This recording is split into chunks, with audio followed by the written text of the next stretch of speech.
మా నినాదం ఏంటంటే RRR వద్దు కాదు, మొదటి అలైన్మెంట్లో తీసుకెళ్ళండి.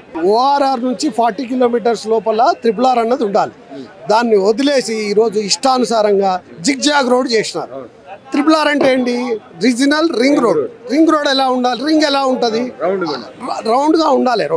రౌండ్గా లేదు ఈరోజు రోడ్, జిగ్జాగ్ రోడ్ అయిపోయింది. బడాబాబులకు సొమ్ముగా వస్తుంది కాంగ్రెస్ ప్రభుత్వం. ఈరోజు బడాబాబులకు సొమ్ముగా వస్తుందంటే పెద్ద భూస్వాములను సైడ్ చేయడానికి చిన్న భూస్వాముల ద్వారా భూస్వాముల రైతుల నుంచి చిన్న సన్నకారు రైతుల పొలాల నుంచి ఈ జిగ్జాగ్ రింగ్ రోడ్ ఏదైతే అన్నామో చిన్న సన్నకారు రైతుల పొలాల నుంచి వెళ్తున్నది.